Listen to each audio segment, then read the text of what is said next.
Sí, Entonces, gracias, Padre. en el nombre del Padre, del Hijo y del Espíritu Santo. Amén. Te agradecemos, Padre Celestial, por esta mañana que nos regalas, que nos ponemos en tus manos agradecidos por el don de la fe. Te pedimos que nos envíes el don del Espíritu Santo para que podamos ir comprendiendo cada vez más el sentido de la Sagrada Escritura, la podamos hacer vida en nosotros y podamos atraer más hermanos hacia ti para que te conozcan, te amen y te sirvan.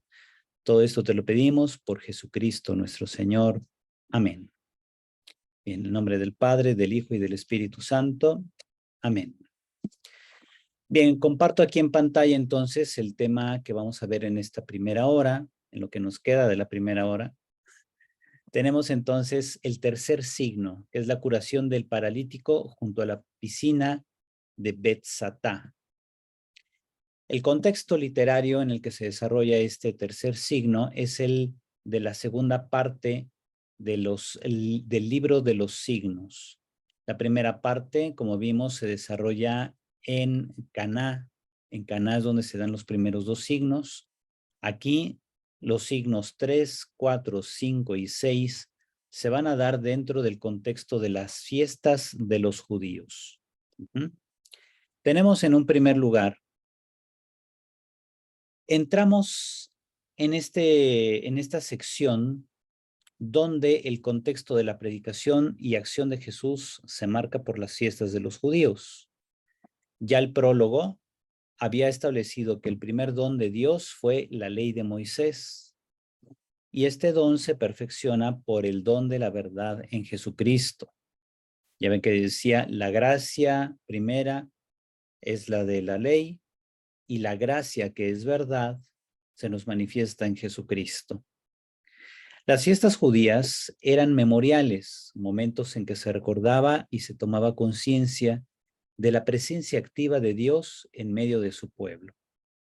Entonces, cada fiesta no era simplemente juntarnos para agradecer a Dios, sino que se tomaba conciencia en cada fiesta de que Dios se hacía presente.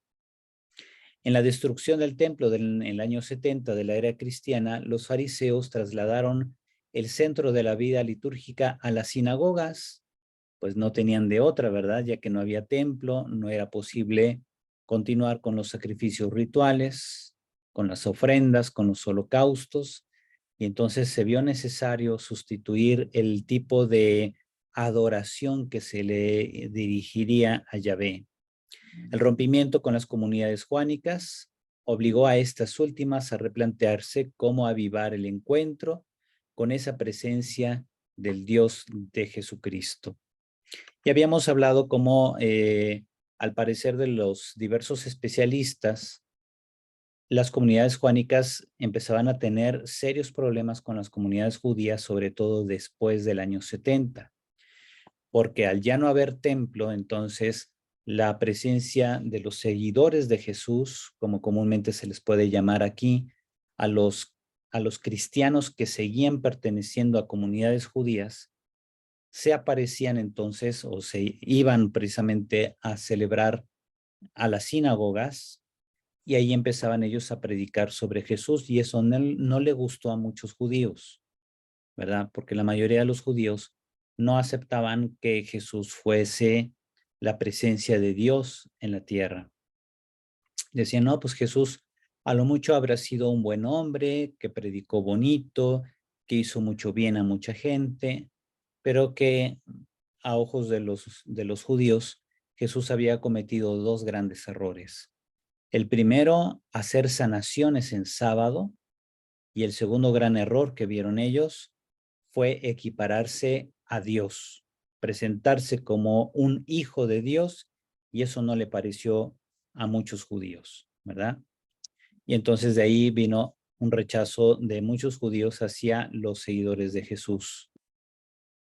¿Qué relevancia tienen las fiestas dentro del plan literario y teológico del Evangelio, concretamente en esta sección del 5.1 al 10.42, es decir, todos los capítulos íntegros del 5 al 10?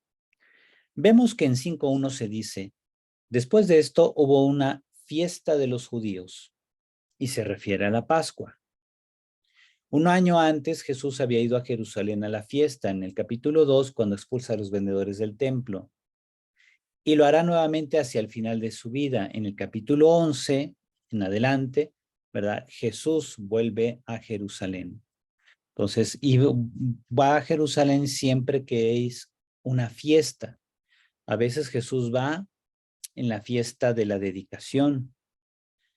A veces va en la Pascua. Aquí encontramos entonces en estos capítulos la distribución de algunas fiestas judías. La primera es Shabbat o Sabbat, que corresponde al sábado. Se considera una fiesta judía, una fiesta semanal. Los versículos que cubren todo el capítulo 5, sobre todo en 5:9, la segunda parte del versículo 9 se especifica que es sábado aquel día. Después tenemos la Pascua que cubre todo el capítulo 6, concretamente en 6:4, cuando Jesús va a realizar la multiplicación de panes, se dice que es la Pascua. Después tenemos la fiesta de los tabernáculos, que abarca desde 7:1 a 10:21. Es decir, todos esos capítulos 7, 8, 9 y la mitad del 10 se da durante la fiesta de los tabernáculos. Es una fiesta que celebra la presencia de Yahvé. Finalmente, la dedicación en diciembre de 10:22 a 10:42 se celebra la fiesta de la dedicación. Juan no pretende sustituir el judaísmo con una religión nueva, como podríamos pensar, ¿no? Como somos católicos, no somos judíos. A veces creemos que el evangelio mismo nos presenta ya una religión bien diferenciada, que el cristianismo es ya muy claramente diferente del judaísmo, y eso todavía no ocurría en tiempos de la redacción de los evangelios. Ya se promovía una especie de diferenciación, pero el cristianismo no había llegado a un grado, a un nivel de una religión institucional ya organizada, jerarquizada, con una doctrina definida. Eso es hasta finales del siglo II. Aquí estamos ubicados 100 años antes, es decir, a finales del siglo I. Juan más bien nos presenta una cronología, un simbolismo y una teología de un tipo de tradición que solemos llamar la tradición judía, para usarlos de trasfondo y con ello hablar del perfeccionamiento de la ley en Jesucristo. Aquí nuevamente, retomando ese punto de prólogo que dice, con él hemos recibido gracia sobre gracia, porque la ley nos fue dada por medio de Moisés, esa es la primera gracia, y la gracia que es verdad nos viene por Jesucristo. Es decir, acuérdense que dice el texto, la gracia y la verdad nos vienen por Jesucristo. Pero ese y, esa conjunción copulativa, va a tener un significado epexegético, es decir, explicativo. La gracia y la verdad significa la gracia, que es la verdad, nos viene por Jesucristo. Ajá. Es una gracia que se funda en la primera, como ya vimos en el primer signo. El vino apareció porque antes había agua, y esa agua se usaba para la purificación de los judíos. Por tanto, el evangelio surge precisamente de la ley de Moisés. Encuentra en la ley de Moisés su punto de partida y la supera, obviamente, pero nunca vamos a ver en Juan una expresión negativa contra la ley. Va a decir, la ley tiene una función, pero es una función preparativa para que aprendamos a recibir la gracia en Jesucristo. La estructura de este signo que ocurre en Jerusalén es la siguiente. Tenemos primero una situación inicial, nos reporta el contexto temporal, la localidad detallada, una ambientación. Después viene una leyenda sobre las aguas agitadas. Después viene el nudo y la acción transformadora, el signo realizado durante el Shabbat. Eso suscita una controversia. Después Jesús se reencuentra al antes enfermo y le da una advertencia. Viene la reacción del ahora hombre sano y al final la explicación del autor sobre los motivos contra Jesús. Jesús se defiende y se da la continuación de las motivaciones de los judíos contra él. Muy bien, entonces vamos a ubicarnos aquí precisamente en el texto. Voy a pausar esta presentación y les pongo aquí el texto de la Biblia de Jerusalén. Muy bien, vamos a llegar hasta el versículo 18. Dice, después de esto, con ocasión de una fiesta de los judíos, Jesús subió a Jerusalén. Hay en Jerusalén una piscina acrobática llamada en hebreo Betzatá, que tiene 5 pórticos. En ellos yacía una multitud de enfermos, ciegos, cojos y paralíticos que esperaban la agitación del agua. Es que el ángel del Señor se lavaba de tiempo en tiempo en la piscina y agitaba el agua, y el primero que se metía después de la agitación del agua recobraba la salud de cualquier mal que tuviera. Había allí un hombre que llevaba 38 años enfermo. Jesús, viéndole tendido y sabiendo que llevaba ya mucho tiempo, le dijo, ¿quieres recobrar la salud? Le respondió el enfermo, Señor, no tengo a nadie que me meta en la piscina cuando se agita el agua, y mientras yo voy, otro se mete antes que yo. Jesús le dijo, levántate, toma tu camilla y anda. El hombre recobró al instante la salud, tomó su camilla y se fue andando. Pero como aquel día era sábado, los judíos dijeron al que había sido curado, es sábado y no te está permitido llevar la camilla. Él les respondió, el que me ha devuelto la salud me ha dicho, toma tu camilla y anda. Ellos le preguntaron, ¿quién es el hombre que te ha dicho eso?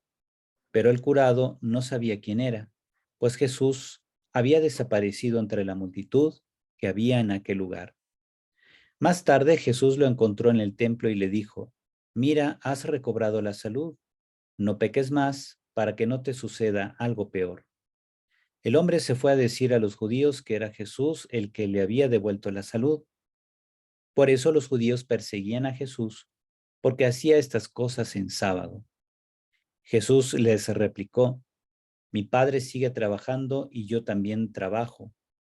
Por eso los judíos trataban con mayor empeño de matarle, porque no solo quebrantaba el sábado, sino que llamaba a Dios su propio Padre, haciéndose a sí mismo igual a Dios.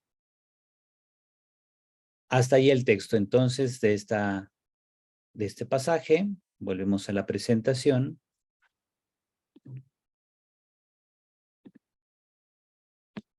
Muy bien. Entonces, fíjense, aquí vemos la estructura nuevamente. Siguiendo los principios del llamado análisis narrativo, recordemos, estamos ante un relato de milagro. Por tanto, tiene una estructura que comienza con una situación inicial. Viene una leyenda para contextualizarnos en el versículo 4, sobre que bajaba un ángel y agitaba las aguas. Después tenemos el nudo y acción transformadora. Jesús pregunta algo al paralítico, él expresa su complicación, Jesús decide sanarlo. Como efecto de la sanación viene una controversia, o sea, en el desenlace surge inmediatamente una reacción de los presentes y ahí comienza otro tipo de relato que va a coronar, digamos, el relato de milagro, porque estamos ya ante un relato de controversia. Este ya es otro género literario. A partir del versículo 10 hasta el 18, tenemos entonces una controversia que Juan nos presenta para explicar el sentido del milagro como tal, que va del versículo 1 al 9. Ajá. Tenemos en la controversia, Jesús reencuentra al enfermo, le da una advertencia, viene la reacción del entonces ya hombre sanado. Después viene la explicación del autor sobre los motivos contra Jesús. Este se defiende y se siguen presentando motivaciones de los judíos contra él. Vemos entonces la situación inicial. Se habla aquí, primero que nada, del contexto temporal.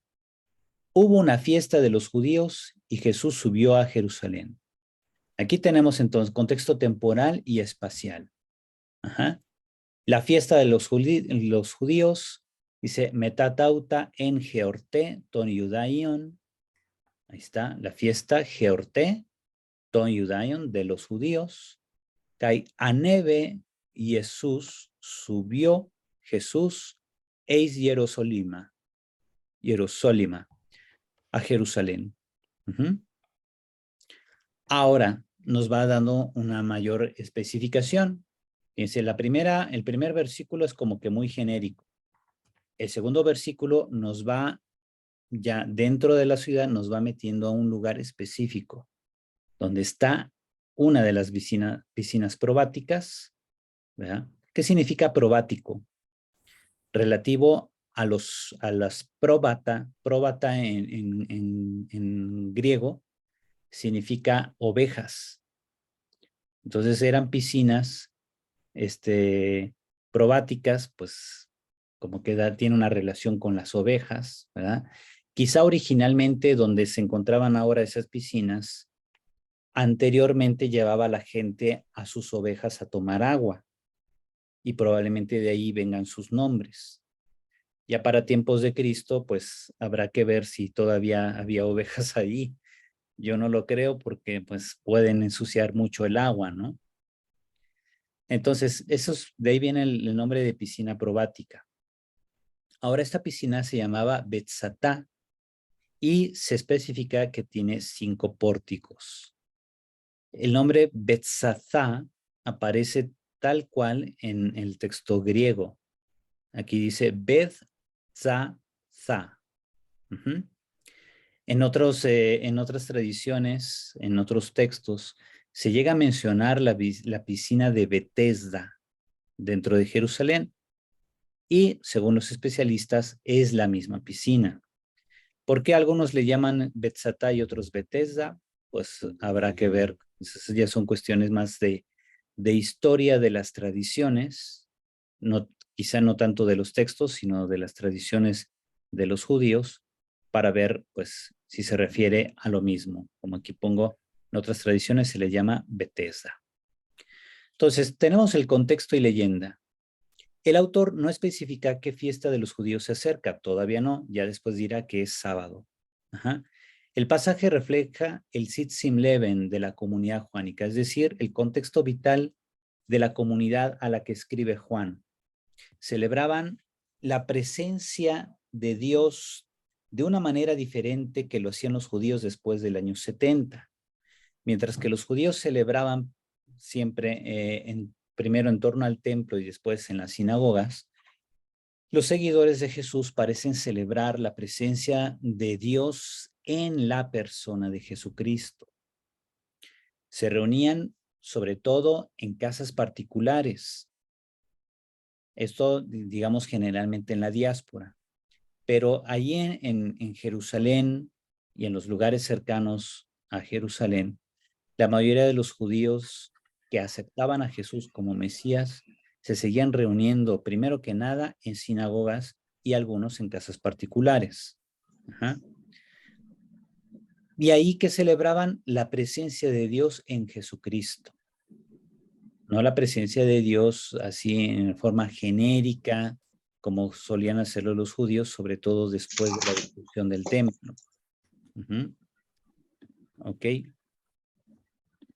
Tenemos por otro lado,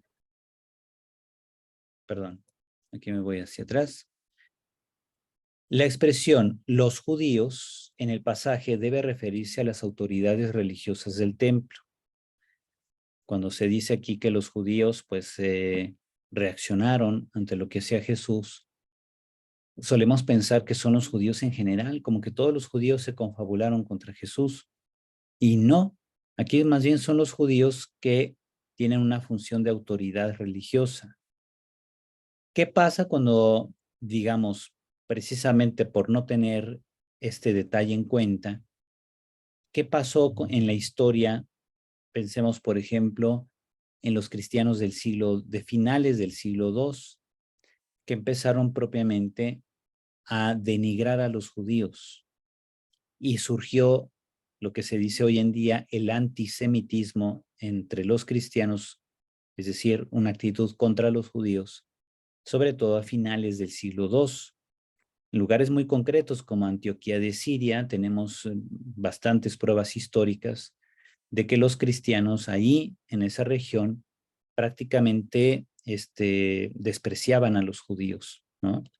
Y se les acusaba obviamente de la muerte de Jesús en la cruz por no haber aceptado al Señor de la gloria, como decía San Pablo en una de sus cartas. Aquí, entonces, también leyendo el Evangelio de San Juan, los cristianos que atacaban a los judíos interpretaban la expresión juánica los judíos en una forma muy generalizada. Como no habían tomado este tipo de cursos, ¿verdad? O a nadie les había explicado, pues, que los judíos de los que habla el Evangelio de San Juan en este pasaje se refiere solo a las autoridades religiosas del templo, que andan ahí merodeando en la ciudad a ver qué es lo que está pasando. Bien, ahora viene un detalle muy interesante.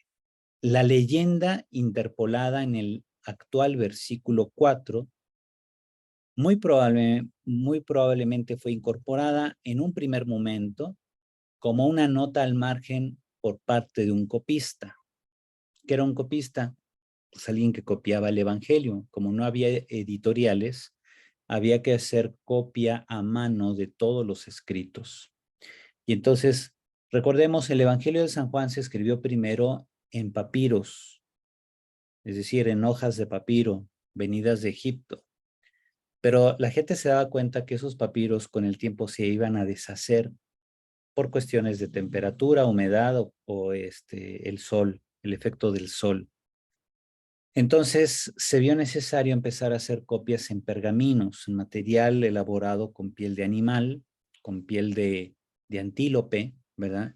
Y entonces ahí se podía escribir y la copia duraba más tiempo. Entonces tenemos nota en papiros y algunos pergaminos muy antiguos que este pasaje, esta leyenda del ángel que mueve las aguas, no aparece prácticamente en ningún documento antiguo. Empieza a aparecer después, ya digamos a finales del siglo IV, comienzos del siglo V, ya empieza a aparecer el pasaje de que un ángel llegaba y agitaba las aguas. Y entonces por eso creemos que muy probablemente un copista investigó. Fíjense, vamos a volver al texto para que vean ustedes cuál fue la causa de este problema. Vemos aquí el versículo 4, perdón, antes aquí en el versículo 3, cómo termina, diciendo que los enfermos esperaban la agitación del agua. De ahí nos brincamos al versículo 5, porque el versículo 4 no existía. Ajá. El versículo 5 dice, había allí un hombre que lleva 38 años enfermo. Jesús viéndole tendido, le dice, ¿quieres recobrar la salud? Y aquel que responde, le dice, Señor, no tengo a nadie que me meta en la piscina cuando se agita el agua. Mientras yo voy, otro se mete antes que yo. Entonces, como no existía el versículo 4, lo más probable es que un copista indagó, dijo, ¿por qué esperaban la agitación del agua?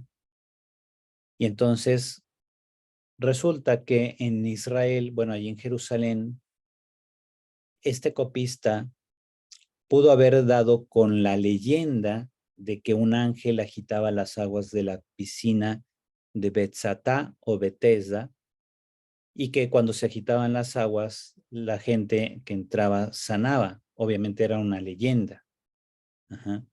Y entonces el copista decidió poner al margen, así en una orillita de la hoja, el texto del versículo 4. Es que el ángel del Señor se lavaba de tiempo en tiempo en la piscina y agitaba el agua, y el primero que se metía después de la agitación del agua recobraba la salud de cualquier mal que tuviera. Con el paso del tiempo, el papiro o pergamino que haya utilizado ese copista se fue descomponiendo, y entonces un copista posterior tomó ese documento e introdujo en el texto juánico la nota que había puesto o que había hecho el otro copista. Pero el otro copista no puso la nota para meterla en el texto juánico. Puso la nota ahí al margen para decir, aquí había una leyenda que decía esto. Por eso así es como se explica el por qué los enfermos esperaban la agitación del agua. Y entonces ahí nos damos cuenta, fíjense, primero que este texto no es juánico, o sea, el autor original no habla nunca del contenido del versículo 4. De hecho, muchas Biblias modernas no tienen este versículo. La Biblia de Jerusalén ha decidido mantenerlo por cuestiones editoriales, pero la mayoría de los textos ya que encontramos en Biblias de otras ediciones ya no tienen este versículo. Decidieron quitarlo porque claramente es una nota al margen y no un texto juánico. ¿Ah? ¿Cómo sabemos eso? Porque en los documentos más antiguos, las copias más antiguas del Evangelio de San Juan no lo tienen. Este agregado lo metió alguien tiempo después solamente para aclarar este punto. Ajá. Muy bien. Entonces, tomando esto en cuenta, volvemos aquí nuevamente a la presentación. Ajá. Vemos que acá, aquí ya nada más le pongo en el versículo 4, texto interpolado que contiene una vieja leyenda judía, ya no lo tomo directamente en cuenta. De aquí me paso directamente al versículo 6, donde dice, Jesús viéndole tendido y sabiendo que llevaba ya mucho tiempo, le dice, o sea, le ponemos nosotros, le pregunta, ¿quieres recobrar la salud? Aquí pongo en negritas, ¿verdad? Estos verbos. Jesús viéndole tendido y don, en griego literalmente es, habiendo visto Jesús a katakeimenon, o sea, tendido, prácticamente acostado en el suelo, kaignus, y habiendo sabido cuál era su condición, ¿verdad? Que llevaba mucho tiempo, jotipolin, de chronon, egei, entonces dice, aquí dice también iría en negrita, y vamos a ponerlo aquí para que, permítame acá, se quitó de la pantalla, ¿verdad? Vamos a ponerlo. Sí. Si es que quizá que le piqué, ya, ahí dice. Le dice, ¿quieres recobrar la salud? En griego la pregunta, Theleis higies genestai, ¿quieres llegar a ser sano? Es lo que dice literalmente el texto griego. Pero el hombre, curiosamente, no le responde sí o no.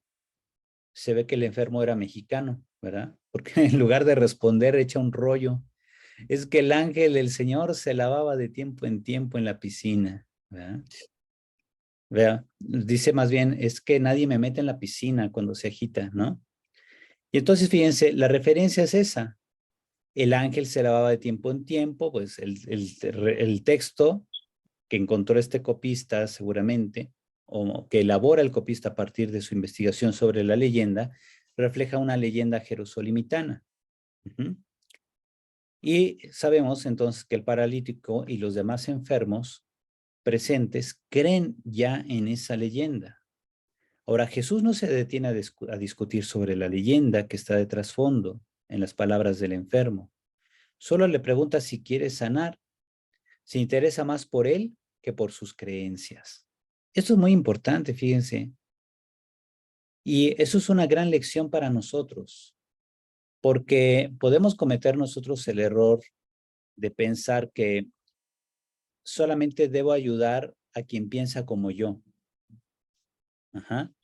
Y a quien se encuentra en el error, muchas veces puedo cometer yo el error también de quererle corregir una creencia antes de ayudarlo. Pensemos el caso típico. Llega una señora de tu grupo de formación bíblica y te dice, oye, tengo a mi hijo enfermo o a mi nieto, no sé, pues ya, dependiendo de la edad que tengamos, ¿verdad? Nos puede tocar de todo. Tengo a mi hijo o a mi nieto enfermo y ya, no he podido ayudarle, le he llevado al doctor y nada, y te dice, acompáñame, manita, acompáñame, vamos a ver al brujo, ¿no? Dice, acompáñame, vamos a ver al brujo para que le pase ahí un huevo y le eche le haga una limpia para que sane. ¿Tú qué le dirías en ese momento? Vamos a ver, Melba, que tiene aquí, se quedó muy pensativa. No, yo no creo en los brujos. Yo la Exacto. verdad les tengo miedo. Y Ok. menos pasarle huevo, pasarle enramada o lo que sea, ¿no?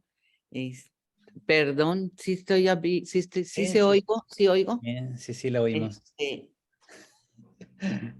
yo la verdad, le diría, mira, vamos mejor a ver a un doctor o qué medicina les has dado o qué tiene tu hijo y cómo podemos ayudarlo. Si tiene fiebre, lo podemos bañar. En fin, podemos hacer algo para sanarlo.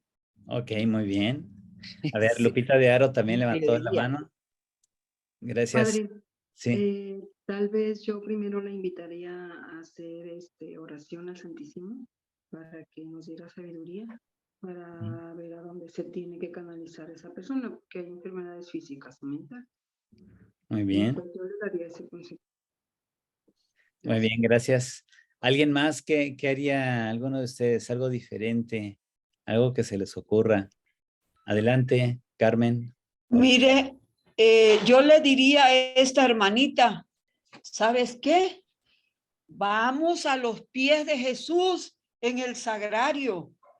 Él es el mejor médico de los médicos. Y pues esa sería mi invitación. Vamos a hacer oración, a pedirle que lo sane, si esa es su voluntad, ¿verdad? Ok, Porque pues eh, tanto el brujo como si ya lo llevaron a los médicos, ¿verdad? Y no han podido hacer más. Ah, pero para Jesús no hay nada imposible. Esa sería mi invitación. muy bien, gracias. A ver, Jesús Hay otro. Alfonso López y luego Edna. Yo le hago una apuesta, padre. Ajá. La llevo al brujo y ya que vea que no funciona, le doy otra solución importante. Bueno, pues ahí Sí, está. te apuesto O sea, la que no la va te a va a funcionar, confrontar. pero vamos para que le cales. Y Ajá. ya si que no le da resultado, entonces ya vemos cómo le ayudamos. Otro lado. Muy bien. Bueno, gracias. A ver, Irene, no, Edne, perdón. Edne y luego Irene. Bueno, a mí me acaba de pasar con una hermana de sangre que, bueno, la he encaminado a todos los movimientos que he podido y a todas partes. Pero ella sigue con su problema y entonces le recomendaron una persona así. No un brujo, pero una persona que dice que sana. Y le dije, ¿sabes qué? Voy a ir contigo para ver de qué se trata. Porque en el plan en el que estás tú, pues es así muy riesgoso. Y se me hace que corres mucho riesgo. Entonces, fuimos. Y evidentemente se trataba de alguien que habla de Dios, saca la Biblia, pero es una persona que se adjudica un poder personal. Es una persona que se adjudica o que hace creer a los demás que él es el que va a sanar, independientemente de que saca la Biblia, hace oración, él es, pues, el problema es que es él. Y Ajá. entonces le digo a mi hermana, oye, tú no crees en nada, dudas del poder de Dios y le vas a dar a esta persona tu dinero cada semana para que con su, entre comillas, poder te sane de algo que tienes 30 años con ello. O sea, el problema lo tienes en la cabeza. O sea, a final de cuentas, no puedo decir que le evangelicé, pero sí le di una buena regañada. No va, la hice dudar y y ayer hizo el primer intento por volverme a hablar, ¿no? Pero, o sea, pero quedó demostrado, pues, de que le están tomando el pelo. Ujú. Y pero sí, yo prefería acompañarla que dejarla ir sola y que la engatusaran tan fácil. Muy bien, gracias. Bien, ¿alguien más había levantado aquí? Irene, yo, Irene, adelante. ajá, bueno, yo anduve 40 años en las cosas de la oscuridad y Ujú. hacía todas esas cosas. Ujú. Pero, ¿qué le digo ahora a alguien? Mira, no te entretengas como yo con 40 años.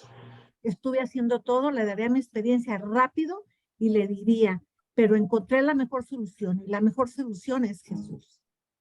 Y la mejor, y darle un carisma rápido de 5 minutos para que empiece y tome. Y vamos orando y vas a ver lo que Dios va a actuar y te va a poner el medio en que se va a curar.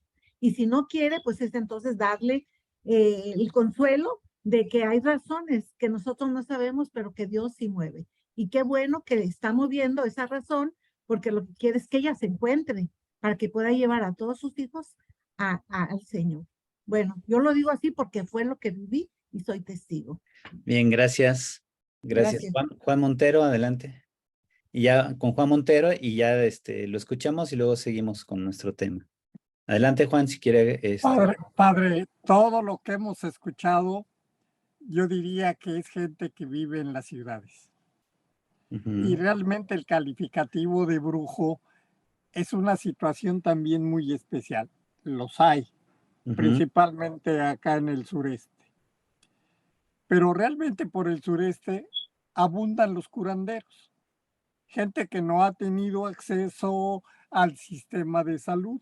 Y entonces realmente se inclinan, es decir, al no tener la forma de obtener la salud, recurren al curandero.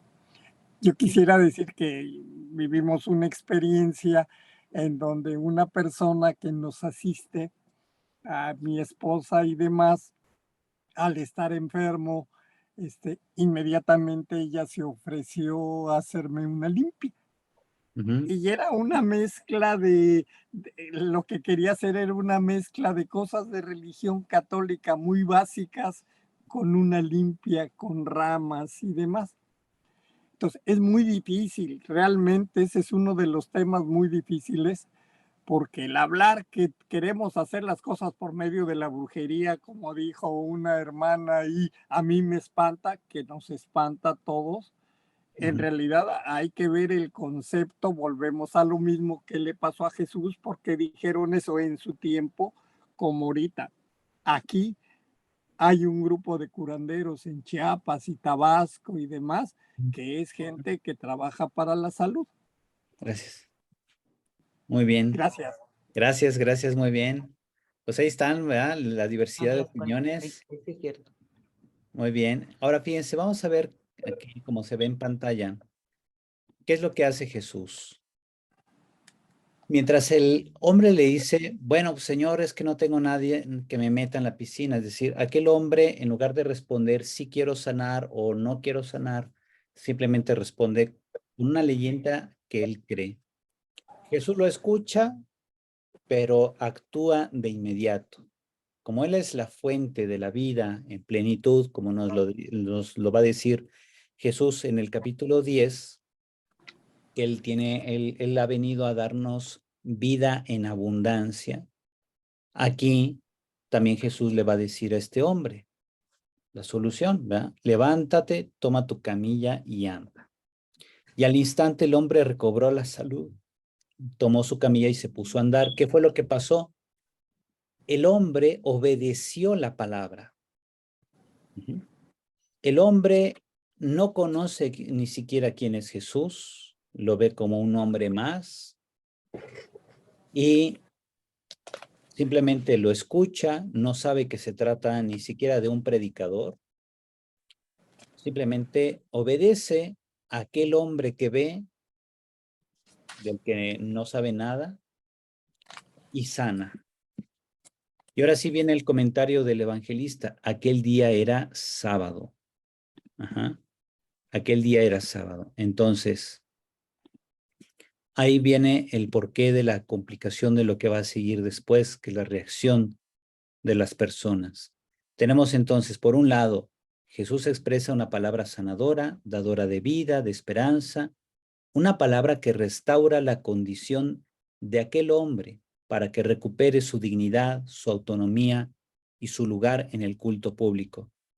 Vemos, por tanto, Jesús no se pone a discutir sobre las creencias del hombre, atiende directamente sus necesidades sin entrar en discusión alguna.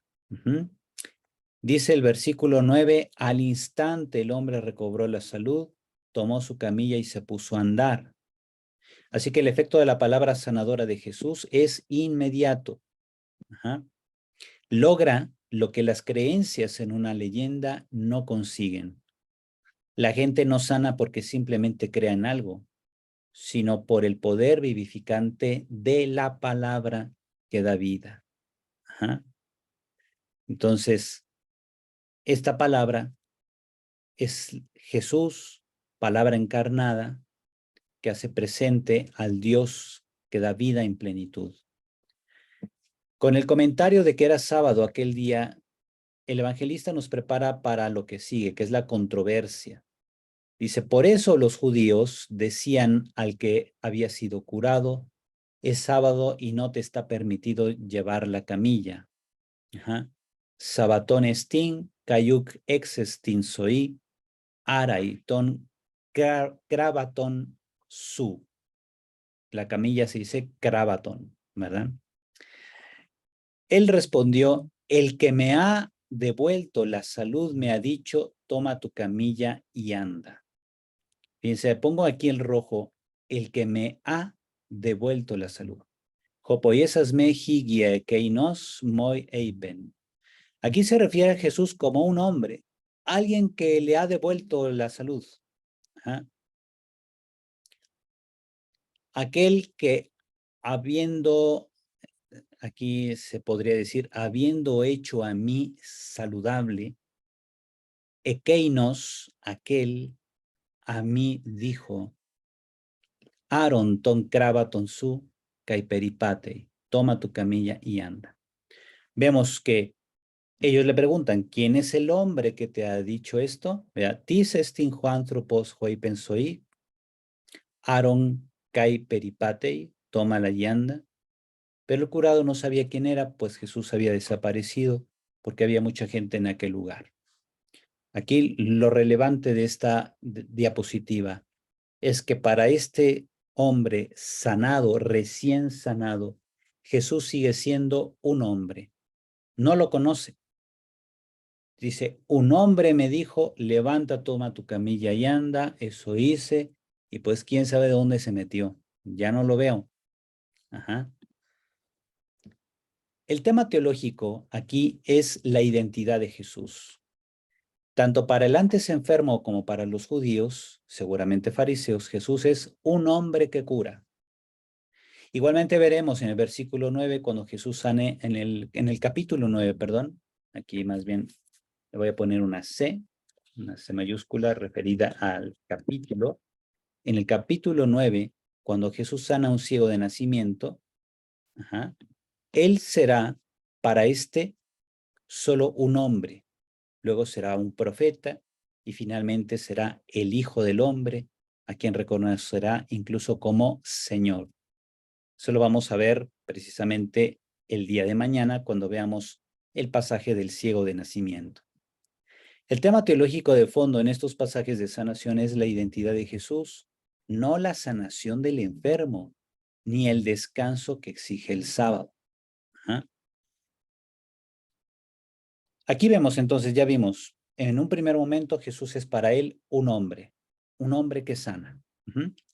Más tarde Jesús lo encuentra en el templo. Le da una advertencia. Mira, has recobrado la salud, no peques más para que no te suceda algo peor. El hombre se fue a decir a los judíos que era Jesús el que le había devuelto la salud.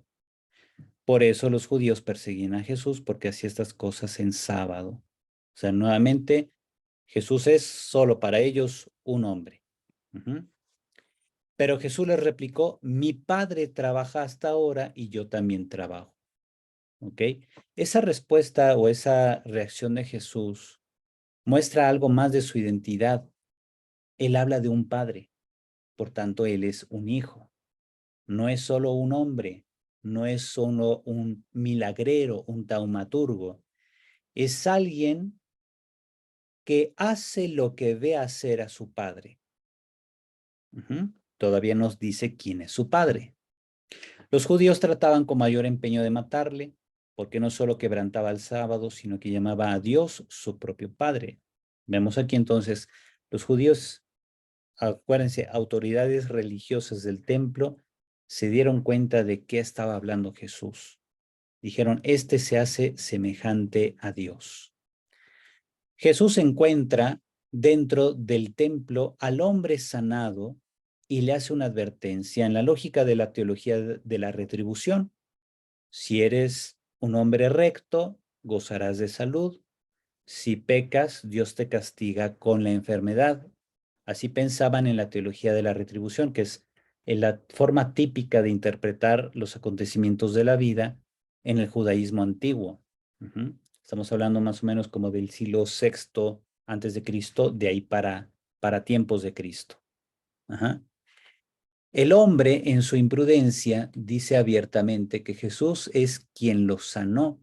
¿Por qué imprudencia? Porque no se quedó callado. Dice, luego fue con el chisme, decimos, ¿no? Su testimonio suscita el rechazo de las autoridades religiosas hacia Jesús. No el rechazo hacia el sanado, sino hacia Jesús. Jesús representa ahora para ellos un peligro. Es un peligro para el sistema que detenta las autoridades del templo. ¿Por qué un peligro? Porque viene y no solamente él no respeta el sábado, sino hace que otro hombre tampoco respete el sábado. No te está permitido tomar tu camilla e irte, porque eso es trabajo. Pues, ¿qué querían aquellos hombres? ¿Que aquel se quedara ahí hasta que se metiera el sol? Pues sí, eso era lo que querían. Porque metiéndose el sol termina el sábado y entonces ya aquel hombre podía levantarse e irse. La causa aquí ya no es que Jesús quebrante el sábado, sino que él se equipara a Yahvé, lo cual les parece blasfemo. Les parece molesto no solo que el paralítico o el antes paralítico haga un trabajo motivado por la palabra de Jesús, quebrantador del sábado, sino que la respuesta que Jesús dice es completamente blasfema a los oídos de ellos. Nadie se puede equiparar a Dios. En realidad, Jesús no está aboliendo el Sabbat, sino que lo reinterpreta en términos de su relación con el Padre. Cuando dice, mi Padre trabaja y yo también trabajo, pues está diciendo, en sábado yo hago esto.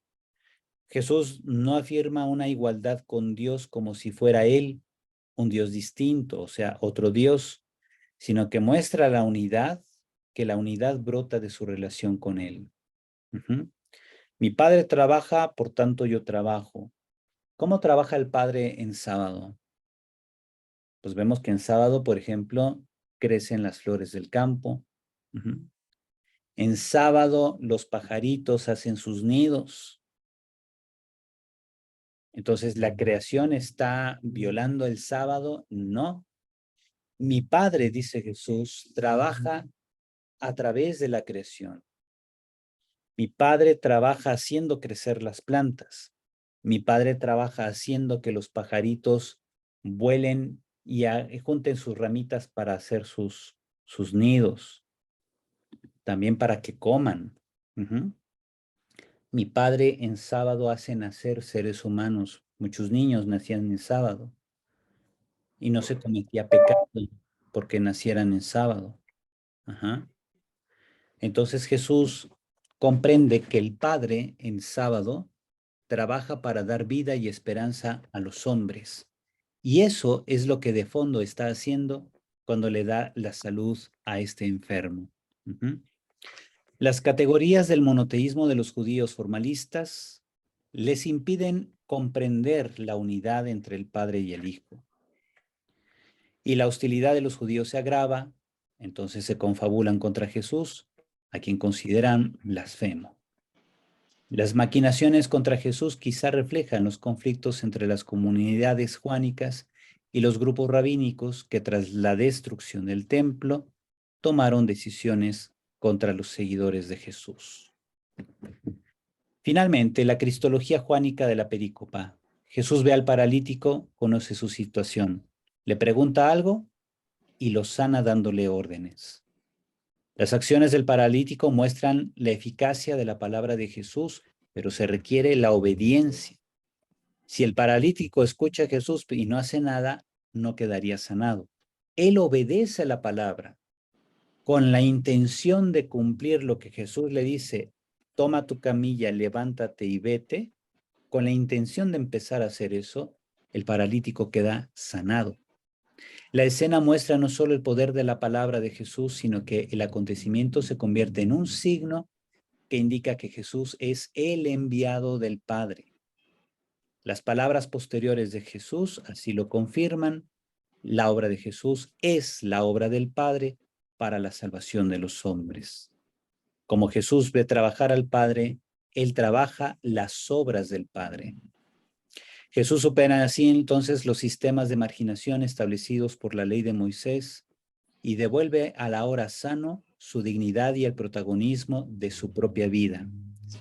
La advertencia del versículo 14 es para que para que el hombre ahora sanado glorifique a Dios con su vida restaurada, haciendo el bien. Parecería que Jesús confirmase la interpretación tradicional entre lo físico y el castigo divino, pero más bien lo reconfigura. Queda superada la supuesta violación del sábado por parte de Jesús. Su acción reinterpreta el sábado y el corazón de la ley y se manifiesta él mismo como gracia, que es verdad. En Jesús se manifiesta la presencia de Dios. En sus signos vemos así su gloria. Ahora pasamos a la iluminación pastoral. Vamos a tomarnos 10 minutos para el descanso, pero procuremos ir pensando estas preguntas para responderlas ahorita que regresemos. ¿Buscamos suscitar vida y esperanza en las personas con las que interactuamos? ¿Identificamos las necesidades materiales y espirituales de nuestros hermanos? ¿Qué hacemos al respecto? Démonos cuenta, cuando ayudamos a alguien a superarse, ¿los hacemos dependientes de nosotros o los preparamos para que saquen adelante su propia vida? Voy a dejar estas preguntas en pantalla para que nos tomemos 10 minutitos de descanso, tomemos un cafecito, mientras vemos cómo podemos responder en nuestro interior a estas preguntas. ¿Sale? Y ahorita le seguimos. Gracias.